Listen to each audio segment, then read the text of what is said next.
यहोवा का धन्यवाद करो, क्योंकि वो भला है और उसकी करुणा सदा की है। यहोवा के चुराए हुए ऐसा ही कहें, इज़राइल का परमेश्वर यहोवा अनादिकाल से अनंत काल तक धन्य है। याह की स्तुति करो।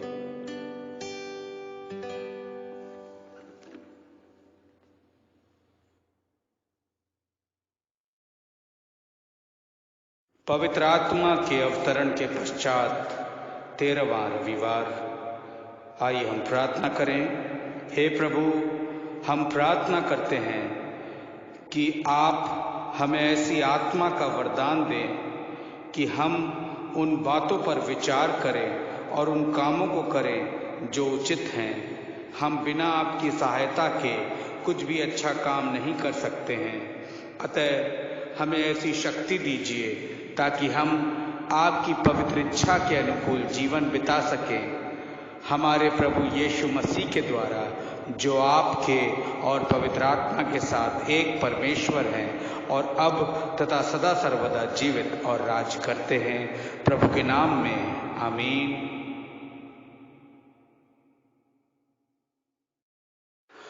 आज के नोटिसेस इस प्रकार से हैं। सबसे पहले मैं खुदावंद का धन्यवाद दूंगा कि परमेश्वर ने अपनी करुणा और दया से हमें और हमारे परिवारों को संभाला, सुरक्षित रखा। लगातार ये मौका दिया कि हम अपने गुनाहों का इकरार करें और परमेश्वर की तरफ हो जाएं। पर आपको लगातार कलाम पहुंचता है। इसका मतलब खुदावंद की आशीष आपके घरों तक, आपके फ़ोन तक पहुंचती है। आप इसको सुने। अगर किसी के पास फ़ोन नहीं है, जो क्या मेरे पास ये खबर आई थी कि बहुत सारे लोग ऐसे हैं जिनके पास फ़ोन नहीं है, स्मार्टफोन नहीं है, तो मैं आपसे गुजारिश करूंगा सुबह 9 बजे ज़रूर चर्च में आए। वहाँ कलाम लगता है स्पीकर पे, आप उसे सुन सकते हैं। आप बैठें, सोशल डिस्टेंसिंग बना करके बैठें, दुआ करें, कलाम की आशीष को ग्रहण करें और तब अपने घर जाएं, ताकि वो एक हफ्ते तक आपको सेर और असुदा रखने की सामर्थ्य रखता है परमेश्वर का ये कलाम। अजीज़ों, विशेष नोटिस आपको आपके जहन में डालना है कि जो दान आपने थैंक्स गिविंग, हम लोग गुड फ्राइडे को जमा करते हैं गुल्लक के रूप में या लिफाफों में देते हैं। अब इस साल लॉकडाउन के वजह से ये होना संभव नहीं हो पाया, ना ही ईस्टर सर्विस हो पाई, ना ही दान हो पाया। इसलिए मैं आपसे गुजारिश करूंगा, जो कुछ भी आपने अपनी कमती और घटती में से जो कुछ भी परमेश्वर के लिए निकाला है, उसके राज और धर्म के लिए निकाला है, आप ज़रूर उस दान को ट्रेजरार तक पहुंचाएं। मिस्टर एल्फ्रेड मसीह, जो कि ट्रेजरार हैं सेंट जेम्स चर्च कंकड़खेड़ा के, तो तमाम कांग्रेगेशन मेंबर्स से मेरी गुजारिश है कि आप लिफाफे पे अपना नाम और दान कितना दे रहे हैं वो ज़रूर लिख करके तब दें, ताकि वो लिफाफे एज इट इज़ रखे रहेंगे। जब हमें चेकिंग करना होगा तो हम उसी में से सॉर्ट आउट कर सकेंगे, ताकि आपके दान चढ़ सकें रजिस्टर पर। और सेंट एंड्रूज चर्च में भी आप सबके पास, आप सबसे गुजारिश है कि जो भी दान आपके पास है, रखा हुआ है आपने, सिर्फ ईस्टर और गुड फ्राइडे के दान की मैं बात कर रहा हूँ, सिर्फ ईस्टर और गुड फ्राइडे के नाम पे जो भी आपने दान निकाला है वो आप ज़रूर डॉक्टर पंकज को दें, ताकि वो रजिस्टर में इसको चढ़ा सके। आगे कोई सूचना होगी तो आपको बताया जाएगा। परमेश्वर आप सब पे करुणा करे, आप सब पे दया करे। खुदावंद यीशु मसीह के नाम में आमीन।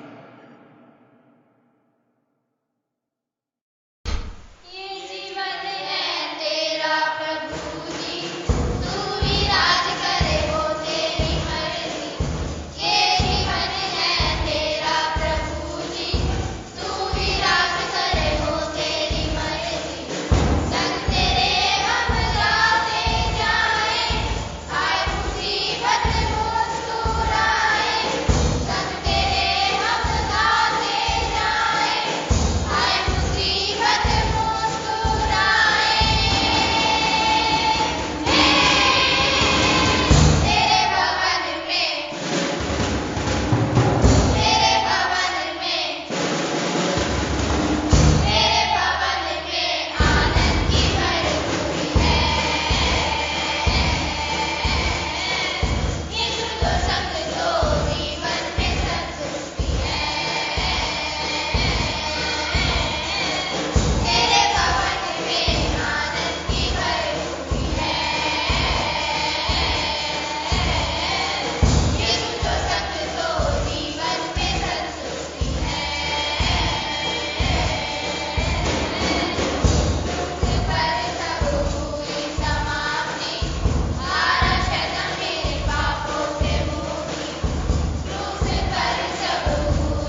आइए हम प्रार्थना करें। सर्वशक्तिमान पिता परमेश्वर, जीवन के श्रोता, हम आपका न्यायती शुक्रगुजार और धन्यवाद करते हैं। धन्यवाद देते हैं प्रभु जी आज के इस वचन की सेवकाई के लिए जो पिता आपने मुझे प्रदान किया, ताकि प्रभु जी इस वचन को मैं नहीं बल्कि प्रभु आप में होकर के बोलने वाला बनूं। सब कुछ आदर सम्मान आपके चरणों में रखते हुए हमारे उद्धारकर्ता प्रभु यीशु ख्रीष्ट के नाम होकर मांग लेता हूँ, आमीन। आप सबको प्रभु यीशु मसीह के मधुर सामर्थी नाम में जय मसीह की। मैं परमेश्वर पिता का धन्यवाद करता हूँ आज इस वचन की सेवकाई के लिए जो प्रभु में होकर के आज ये मुझे मौका मिला, ताकि मैं परमेश्वर पिता की महिमा करने पाऊँ। साथ ही साथ मैं धन्यवाद करना चाहता हूँ अपने प्रोस्पिटर इंचार्ज रेवरेंड रॉडर विक्टर जी के लिए, अपने भाई साहब का विशेष करके धन्यवाद देता हूँ कि उन्होंने मुझे मौका दिया ताकि परमेश्वर पिता की महिमा मेरे जीवन से पूरी होने पाए। आइए आज हम अपने परमेश्वर के वचन में जाएंगे और आज का जो थीम है, परमेश्वर अपने लोगों के लिए सब कुछ कर सकता है। हाँ मेरे प्रिय और बहनों भाइयों, परमेश्वर अपने प्रियजनों के लिए सब कुछ कर सकता है। प्रभु के लिए कोई कार्य कठिन नहीं है और खुदा इस कलाम से मुझे आपको अवगत कराना चाहता है। आज हम परमेश्वर के वचन से देखेंगे न्यायों की किताब उसका 7वां अध्याय और उसके पहले पद से अंतिम पद तक हम खुदा के वचन से देखते हैं कि किस कदर परमेश्वर ने इस्राएली कौम को बचाया। प्रभु के कलाम को जब हम पढ़ते हैं, परमेश्वर के कलाम में लिखा हुआ है न्यायों की किताब उसका 6 अध्याय और उसके पहले पद में लिखा हुआ है, तब इजरायलियों ने यहोवा की दृष्टि में बुरा किया। यहाँ लिखा हुआ है तब इजरायलियों ने परमेश्वर की दृष्टि में बुरा किया। मेरा कहने का मतलब है मेरे प्रियजनों, खुदा इस कलाम से मुझे आपको अवगत कराना चाहता है कि परमेश्वर अपने लोगों से प्यार करता है, अपने लोगों पर दया करता है, लेकिन यहाँ पर जो परमेश्वर के लोग थे, जो परमेश्वर के कहलाते थे, उन लोगों ने परमेश्वर की दृष्टि में बुरा किया है। परमेश्वर चाहता था कि जो मेरे लोग हैं वो मेरी आज्ञाओं को माने, मेरे साथ चलें और मेरे आज्ञा के अनुसार अपने जीवन को व्यतीत करें। आज इस कोरोना वायरस के अंतर्गत इस महामारी काल में परमेश्वर पिता भी मुझे आपको कुछ सिखाना चाहता है। जिस प्रकार जो परमेश्वर के लोग थे, जो परमेश्वर से अलग हो गए, जो परमेश्वर को छोड़ करके परमेश्वर की बुराई करने लगे और उन्होंने अपने जीवन में वो ही कार्य किया जो खुदा को बुरा लगा। आज परमेश्वर चाहता है कि मैं और आप भी परमेश्वर की नजदीकी में आए, परमेश्वर के चरणों में आए और जो बुराई मैंने और आपने अपने जीवन में की है हम उसे दूर करके हम प्रभु के चरणों में आए। इस महामारी काल में, इस कोरोना वायरस के समय में परमेश्वर चाहता है कि हम परमेश्वर की नजदीकी में आए। परमेश्वर इतना महान है मेरे प्रियजनों, जब हम परमेश्वर के सामने परमेश्वर के चरणों में आते हैं और पश्चाताप करते हैं तो परमेश्वर हमारे गुनाहों को, हमारे पापों को क्षमा करते हैं। खुदा के कलाम में लिखा हुआ है कि जब इस्राएली कौम ने परमेश्वर की दुआई दी और परमेश्वर से पश्चाताप किया तो परमेश्वर ने उन मिदानियों से छुड़ाने के लिए गिदोन को चुना। उसके 7वें अध्याय में जब हम पढ़ते हैं कि परमेश्वर ने अपने प्रियजनों को बचाने के लिए, अपने प्रिय लोगों को छुड़ाने के लिए उन मिदानियों के हाथों से, जो परमेश्वर ने मिदानियों के हाथों में दे दिया था, मिदानियों के वश में कर दिया था, उन इस्राएली कौम को छुड़ाने के लिए परमेश्वर ने गिदोन को चुना। और बाइबल इस बात को कहती है, परमेश्वर के कलाम में लिखा हुआ है कि जब गिदोन को परमेश्वर ने अपने कार्य, अपने सेवा के लिए चुना, परमेश्वर चाहता था कि जो लोग हैं, जो मेरे कहलाते हैं, मैं उनको दोबारा से लौटा करके लाऊं, मैं इनको छुड़ा करके लाऊं, क्योंकि परमेश्वर उनसे क्या करता है, प्यार करता है। और प्रभु के कलाम में लिखा हुआ है, परमेश्वर के वचन में उसके 7वें अध्याय के 3 पद में लिखा है, इसलिए तू जाकर लोगों में यह प्रचार करके सुना दे जो कोई डर के मारे थरथराता हो वो गिलाद पहाड़ से लौट कर चला जाए। खुदा इस बात को बताना चाहता है, प्रभु इस बात को कहना चाहता है कि जो लोग डर के मारे थरथराते हो, जो लोग डरते हो, वो इस गिलाद पहाड़ से क्या करें, लौट करके चले जाएं, वापस हो जाएं, क्योंकि बुज़दिलों की युद्ध में आवश्यकता नहीं होती। खुदा इस बात को कहना चाहता है कि अगर मैंने इन लोगों के साथ मैंने मैदानियों पर चढ़ाई की और मैदानियों पर चढ़ाई करके अगर ये जीतते हैं तो ये इस बात को कहेंगे कि हम अपने भुजबल से विजय हुए। परमेश्वर नहीं चाहता था मेरे प्रियजनों कि इतने लोग, जो परमेश्वर चाहता था कि जो परमेश्वर के लोग हैं, जो गिने चुने लोग हैं, जो परमेश्वर की तरफ से चुनाव था, उतने लोग उस युद्ध में शामिल हों। और उसके 5वें पद में प्रभु कहता है, तब वह उनको सोते के पास नीचे ले गया। तब वह उन्हें सोते के पास नीचे ले गया। वहाँ यहोवा ने गिदोन से कहा, वहां यहोवा ने गिदोन से कहा, जितने कुत्ते के समान जीभ से पानी चपड़ चपड़ करके पिए, जितने कुत्ते के समान पानी चपड़ चपड़ करके पिए, उनको अलग रख। उन्हें अलग रख। मेरा कहने का मतलब मेरे प्रियजनों, यहाँ परमेश्वर अपने लोगों की परीक्षा करता है। यहाँ पर जब परमेश्वर के लोग जो थे, जब उस पहाड़ से 22,000 लोग वापिस हो गए और 10,000 लोग उस मिदानियों को हराने के लिए, युद्ध के लिए तैयार किए गए और परमेश्वर उस सोते के पास ले गया। और परमेश्वर का कलाम इस बात को बताना चाहता है कि गिदोन उनके साथ था। जब गिदोन उस सोते के पास खड़ा हुआ, जब उन लोगों को प्यास लगी और लोगों ने पानी पिया, कुछ लोगों ने चपड़ चपड़ करके पानी पिया और कुछ लोगों ने घुटने टेक करके पानी पिया। मेरे प्रियजनों, घुटने टेकने वालों की सरहद के पास या युद्ध में कोई जरूरत नहीं होती, कोई आवश्यकता नहीं होती।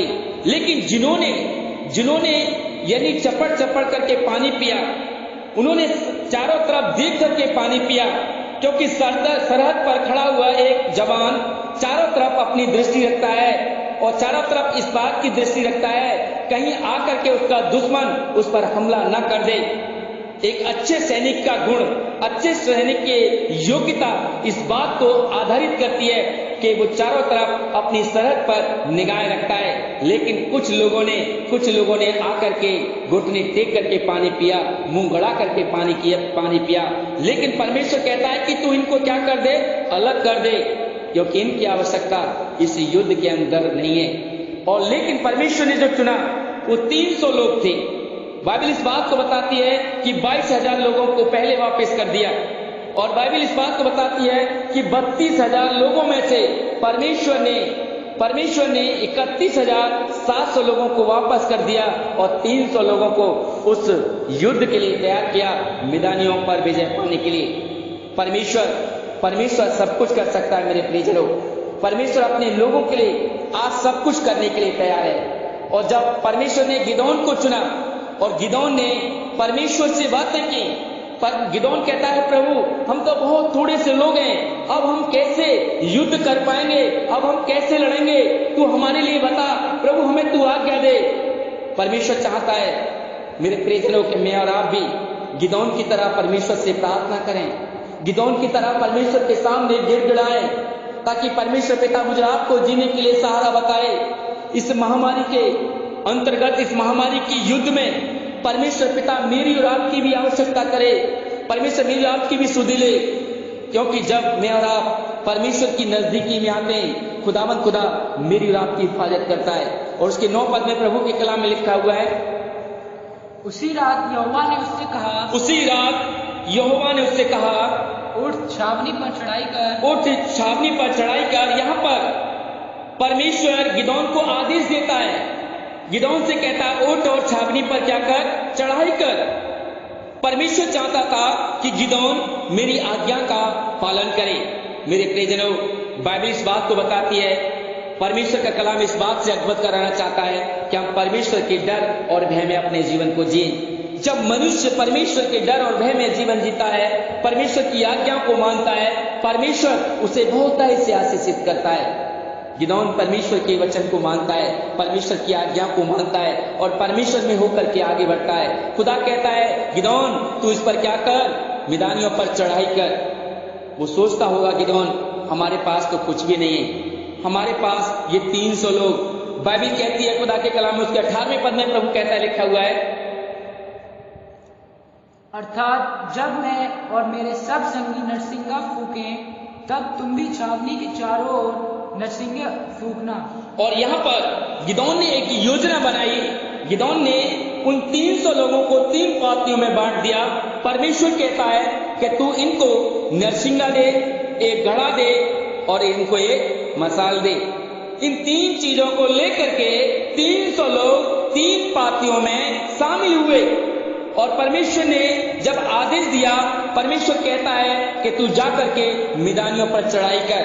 मेरे प्रियजनों, जब परमेश्वर का दास गिदोन चढ़ाई करता है उन 300 लोगों को लेकर के, उन 300 लोगों को लेकर के, उन 3 हथियारों को लेकर के, नरसिंगे को लेकर के, घड़ा को लेकर के, मसाल को लेकर के, जब वो आगे की तरफ बढ़ता है और लिखता, खुदा के कलाम में लिखा हुआ है कि जब आधी रात हुई और गिदोन ने आधी रात में चढ़ाई की।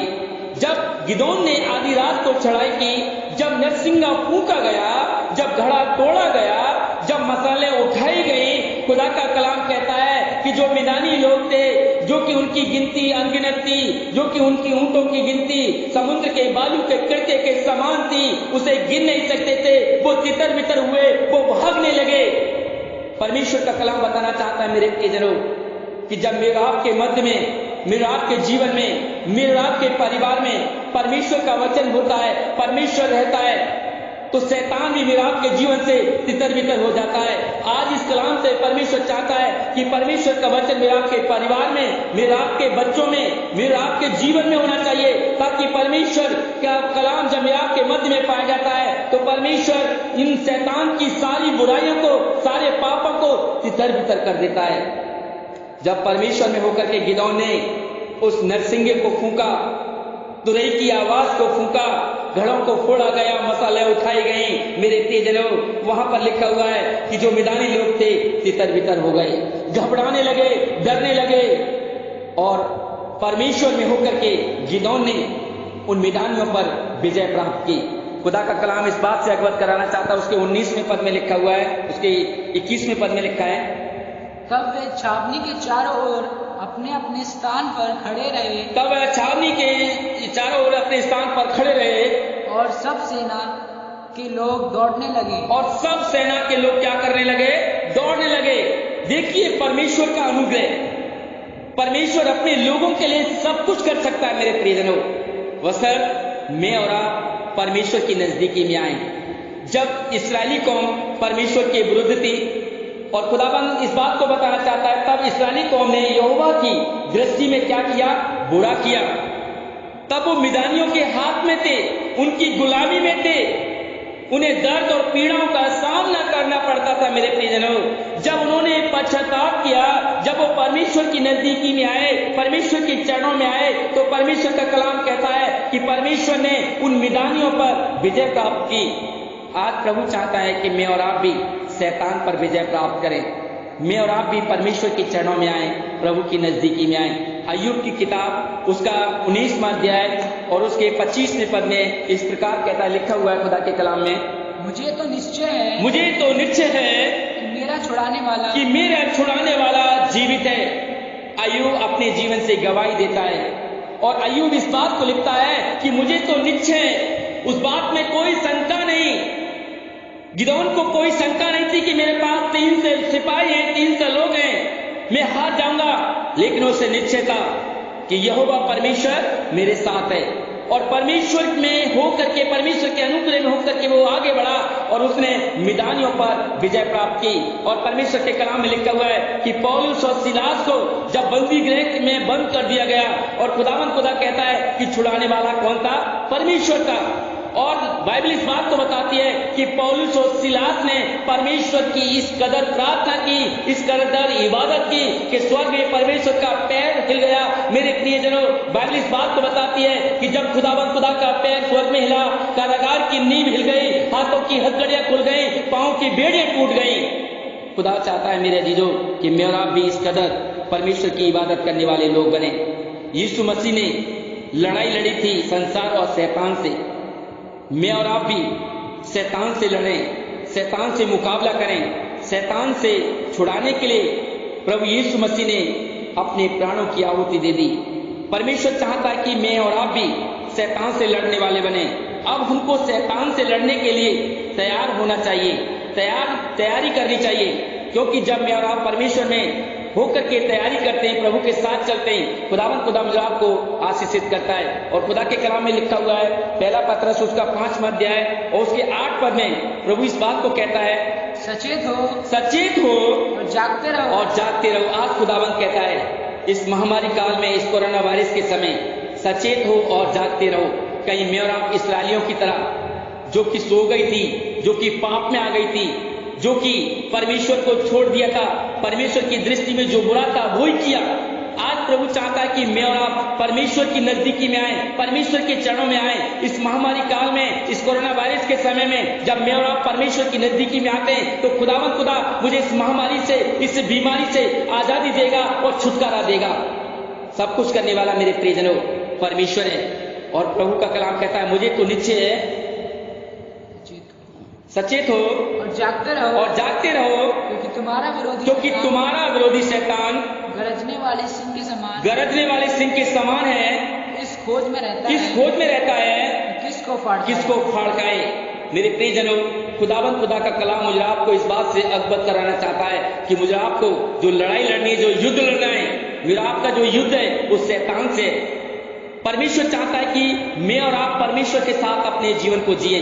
परमेश्वर का कलाम मेरे आपके मध्य में, मेरे आपके परिवार में, मेरे आपके बच्चों में पाया जाए। परमेश्वर मेरे आपके जीवन से जिस प्रकार परमेश्वर ने मैदानों को तितर-बितर कर दिया, इसी प्रकार परमेश्वर ने आपके जीवन से बुराई को, पाप को, संसार की बातों को तितर-बितर कर दे। परमेश्वर चाहता मेरे जीजों कि मैं और आप परमेश्वर के साथ अपनी जिंदगी को व्यतीत करें। गिदोन ने 3 हथियार लिया, नरसिंगा, घड़ा और मसाल। हमको भी 3 हथियार लेने की आवश्यकता है, भजन, वचन और प्रार्थना। तब मैं और आप शैतान से लड़ पाएंगे, तब शैतान मेरे और आपके परिवार से, मेरे आपके बच्चों से, मेरे आपके जीवन से तितर बितर हो पाएगा। परमेश्वर पिता इस वचन के द्वारा मुझे आपको आशीषित करने पाए। आइए हम प्रार्थना करें। सर्वशक्तिमान प्रभु, मैं आपका निहायत ही शुक्रगुजार करता हूँ आज के इस वचन के लिए जो पिता परमेश्वर आपने अपने प्यारे प्रभु नाथ कुछ दास, प्यारे प्रभु जी मूर्ख को पिता इस समय दिया, ताकि प्रभु जी आपके नाम की, मेरे जीवन से आपके नाम की महिमा होने पाई। खुदावन प्यारे पिता परमेश्वर, इस वचन पर तेरा अनुग्रह, तेरी आशीष पाई जाए। हमारे उद्धारकर्ता यीशु क्रिस्ट के नामों को मांगते हैं, आमीन।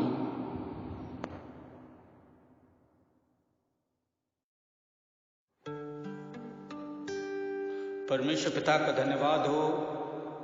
परमेश्वर ने आज अपने दास और प्रभु में मेरे भाई ब्रदर राजपाल सैमुअल, जो कि इवेंजलिस्ट पद पे कार्यरत हैं डायसिस ऑफ आगरा में, जयगांव में, की तरफ से आज हमारी आत्माओं से इस कलाम ने बातचीत करी। खुदावंद का शुक्र अदा करते हैं। परमेश्वर से दुआ मांगते हैं कि परमेश्वर इनको, इनकी मिनिस्ट्री को, इनके परिवार को सुरक्षित बना करके रखे, किसी भली वस्तु की घटी ना होने दे। आइए इस समय हम अपने दान के लिए और अपने परिवारों के लिए प्रार्थना करेंगे। आज के इस दान के लिए प्रार्थना करेंगे जो आप सब ने मिलकर के अपने अपने परिवारों सहित दिया है। खुदावंद इस पे आपको बरकत दे और आशीष दे। आइए हम प्रार्थना करें। Thank you Jesus. प्रभु जी आपका धन्यवाद देते हैं पिता परमेश्वर कि आपने अपनी करुणा से भर के हमें जो आशीष दी है खुदावंद, उसका कुछ अंश पिता परमेश्वर आपके राज और धर्म की बढ़ोतरी के लिए हम सब ने निकाल के रखा है प्रभु जी, ताकि आपका नाम बढ़े प्रभु। आपके वर्क्स प्रभु, तमाम कलीसियाई कार्य या तमाम प्रभु चर्च से इक्लेसियास्टिकल वर्क कुछ भी ना रोका जाए फाइनेंस की वजह से। हाँ खुदावंद, जितने लोगों ने शिरकत करी इस थैली में, उन सब के जीनों में बहुत आयत से अपनी आशीष उंडेलिएगा। दुआ मांगते हैं पिता परमेश्वर इस समय अपने तमाम परिवारों के लिए, तमाम वो लोग जो पिता परमेश्वर इस महामारी से जूझ रहे हैं। दुआ मांगते और धन्यवाद देते उन तमाम लोगों के लिए जिनको आपने अभी तक सुरक्षित बना करके रखा है। पिता परमेश्वर प्रार्थना करते हैं प्रभु जी कि आप अपने करुणा और दया का हाथ हम सब पे यूं ही बनाए रखें। कहीं प्रभु जंगल में आग लग रही है, कहीं तूफान आ रहा है, कहीं प्रभु जी बाढ़ आ रही है। सब तरफ अस्त व्यस्त चल रहा है प्रभु ये समा। खुदावन आप ही हैं प्रभु जो आपने कहा my peace I give unto you. हाँ खुदावन आपकी शांति जो आपने हमें दी है प्रभु, उससे हम सबों को एक बार फिर से परिपूर्ण कीजिए पिता परमेश्वर, ताकि हम सब आश्रित हो सके, हम सब सुरक्षित हों और आश्रित हों। तमाम वो लोग जो इस समय परेशानियां झेल रहे हैं उनको प्रभु जी आपके पवित्र हाथों में रखते हैं। प्रभु हर एक इंसान जो इस समय परेशानी से जूझ रहा है उन सब को बचा के रखिएगा, सुरक्षित रखिएगा। एक बार फिर से प्रभु हम आपको धन्यवाद देते हैं जीवन के आशीष के लिए। प्रभु तमाम जितनी कलीसियाएं प्रभु आज इस कलाम से जुड़ी, जितने घरों में प्रभु आज ये कलाम सुना गया, पढ़ा गया, इस पर मनन किया गया, वो सब प्रभु आशीष के हकदार हैं। खुदा उन सबको अपनी आशीष से परिपूर्ण करे। इस पूरे हफ्ते हम सबको संभाल के रखें। खुदावन यीशु मसीह के नाम से मांगते हैं, आमीन। आइए अब हम प्रभु की प्रार्थना एक साथ मिलकर बोलेंगे। आए हमारे बाप तू जो आसमान में है, तेरा नाम पाक माना जाए, तेरी बादशाहत आए, तेरी मर्जी से आसमान में पूरी होती हुई ज़मीन पर भी हो। हमारी रोज़ की रोटी आज हमें बख्श दे, हमें कसरों को माफ़ कर जैसे हम कसर वालों को माफ़ करते हैं। हमें आज़माइश न पड़ने दे बल्कि बुराई से बचा, क्योंकि बादशाहत कुदरत चला अब तक दे रही है, आमीन। हमारे खुदावन यीशु मसीह का फजल, खुदा बाप की मोहब्बत और रूह पाक की रिफ़ाक़त और शराकत हम में से हर एक के साथ, तमाम ईमानदारों के साथ अब से लेकर हमेशा हमेशा तक होती रहे, आमीन।